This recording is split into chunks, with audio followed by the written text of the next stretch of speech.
All right. I want you to think in your head, what is probably one of the most stressful situations you've been through? What's one of the most stressful periods of your life? Roxanne's like, Stephanie, it's a long list.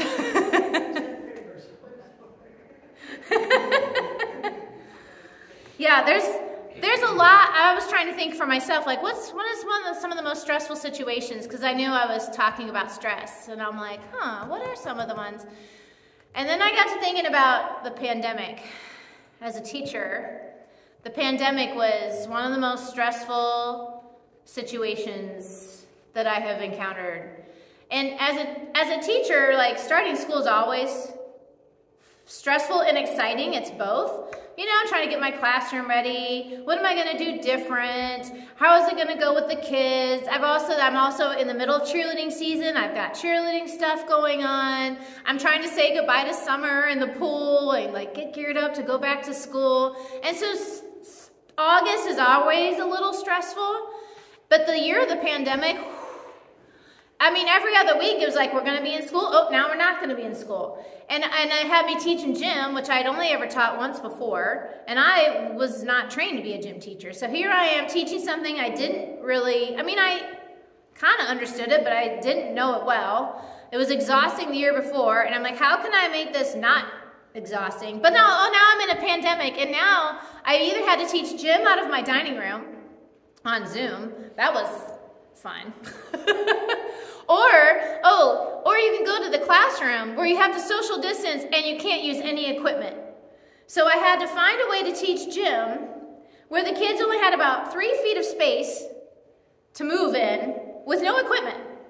And the kids are stressed because it was stressful for them too. And I know the gym is their release. So that was a challenge. I had 14 20-minute classes a day. So I just strapped on my fanny pack and my water bottle and carried my computer and then had to plug into the technology, figure out how to plug into the technology in everybody's classroom.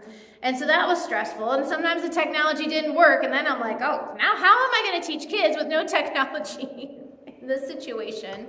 So it was hard. And then one of my coworkers, she had been in a really bad car accident. So she had traumatic brain injury.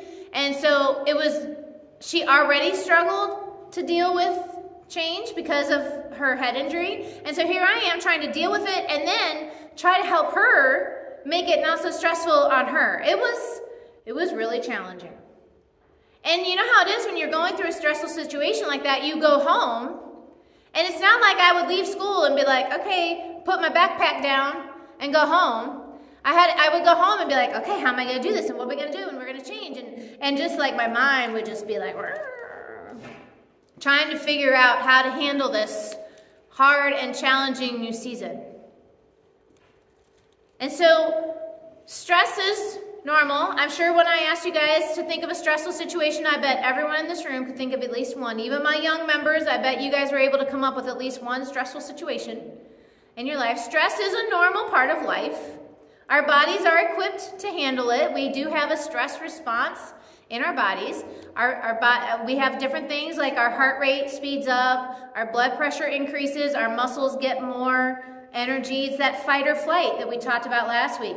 All those things turn on to help us get through. Our body kind of gives us a little like power boost. Have you ever played like video games and you like hit the little mushroom or the whatever and you get a power boost to go through the game? Like your body has a little power boost to get you through. The problem for us is we're not meant to live on the power boost. The power boost is supposed to be a temporary thing to get us through a temporary situation. But some of us get stuck in that stress response. And when we live in the stress response and it becomes a chronic thing, a thing that we do all the time, that's not good for us. It's not good for our bodies to constantly be in the stress response. It's okay to have it for a short period of time, but we are not meant to live that way for a long period of time. So I got to thinking like, okay, so what is the proper way to deal with stress? And of course, I like to go to the Bible to see what does the Bible say is the proper way to deal with a stressful situation.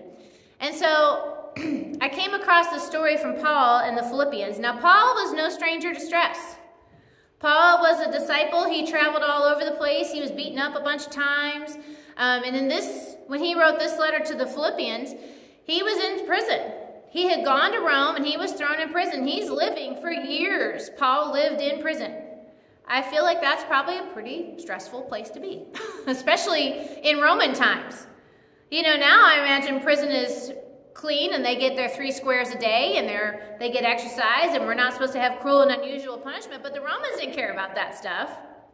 It was probably a dank, dark cell with rats and who knows what other vermin and moldy bread or whatever. I mean, I don't even know, but I bet it was not nice accommodations. And Paul lived there for years. And I would think that'd be really stressful for him. But while he was there, he would write letters, because he had gone and planted churches all over the place. So he would write them letters, encouraging them. He had people who would come visit him and tell him what was happening and bring him mail and stuff. And so he would write letters, or he would tell his people what to write, and they would write letters to these churches. So here's Paul in prison in this stressful situation. And I love this outlook. He says, rejoice in the Lord always. I say it again, rejoice. Like this, guys, it's important. I'm going to say it twice. Let your gentleness be evident to all, because the Lord is near. Don't be anxious about anything, but in every situation, by prayer and petition with thanksgiving, present your requests to God. And the peace of God, which transcends all understanding, will guide your hearts and your minds in Jesus Christ. He's saying, you're in a bad situation. I need you to be grateful. I need you to rejoice. Paul rejoiced in prison. You know what? While Paul was in prison, he basically converted all the guards and all the prisoners to know who Jesus was. So even though he was in prison, he's still doing his ministry. And God is still taking care of him. He's like, God is near you. Even though he's in this dank, dark prison, he remembered that God was with him. And he said, don't be anxious. Paul was basically awaiting a death sentence while he's in prison. And he says, don't be anxious. If a guy who's waiting for trial from the Romans, who are terrible people, says, don't be anxious, I don't know that any situation I'm in trumps that. And he says, we pray and present your requests to God, and then God will give you peace. God will settle the peace that transcends understanding. Not the peace that's logical, the peace that transcends understanding. And this is where I fall short. This is where I get in trouble. Because he says, and finally, brothers and sisters, whatever is true and whatever is noble, whatever is right, whatever is pure and lovely, whatever is admirable, if it's excellent or praiseworthy, think about that. Because what I do when I'm in a stress response, I stew on it. I sit there and I think about it. I go for a walk and I think about it. I drive and I think about it. I lay there in bed and I think about it. And I tend to think about all the things that could go wrong. All the ways it's going to go sideways. I sit there and think about, like, it's never going to work out. I don't know how this could possibly work out. Well, I'm just going to tell them, And I get all like, oh my gosh. And I just stew and simmer on all the negative. And Paul's like, no. You're doing it wrong. You're supposed to be stewing and simmering on all that is right. All that is good. Instead. So what we tend to do, here's our, and whatever you've learned, well, skip that. So what we tend to do is we complain about it.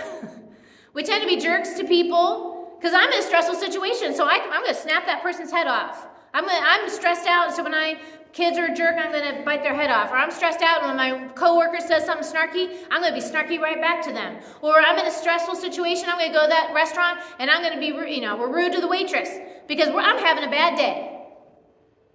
Or we just simmer and we soak in it. We keep thinking and stewing about all the stress that we're under. And we concentrate and think about all the negative part of it. At least that's what I do. I don't know if you guys do this. This is what I do. Paul's like, no. Here's Paul's recipe. Now, you need to rejoice. You need to be grateful. You need to stop being a jerk to other people. You have no excuse to be a jerk to other people just because you're stressed out. Don't worry. Pray. Talk to me. And let me release my peace. God is like, let me release my peace over you. And then dwell on the thoughts that are good. Simmer on the thoughts that are good. Instead of simmering on the thoughts that are negative, concentrate and turn those thoughts around and simmer on the thoughts that are good. How could this go well? How could this turn out for the better? What good things are happening in this situation? What good might come out of this situation? Because when we sit and stew on all the negative, the enemy loves that. He's like, ha ha ha. But when we stew on all that is good, God's like, that's my kid right there. And so I made you guys these little cards, the little blue cards. I made this little acronym. I tried to find an acronym. I couldn't, so I just made one. And I made this little card for you. So I want you to think about the place where you simmer. This is where this goes. Whether it's in your car. I should put this on my bedstand. That's where I simmer. When I'm laying there trying to go to sleep and I'm like stewing, right? So I made this little acronym that just basically Paul's response. When I am stressed, I need peace. And peace is when I praise in every situation, I ask God, and I concentrate on everything good. Peace. Praise in every situation, and ask God, and concentrate on everything that is good. And so that's why I made you these little cards. And your homework, because you always have homework. That's what you get for having a teacher for a preacher. Is to memorize this. And to put this in a place where you stew. To remind you, or put it, or screenshot it and make it your phone background, whatever you've got to do. Put it on the back of your phone, tape it to the back of your phone, whatever you've got to do to remember when you are in a stressful situation, to praise in every situation, ask God, and concentrate on everything good. And all of God's people said,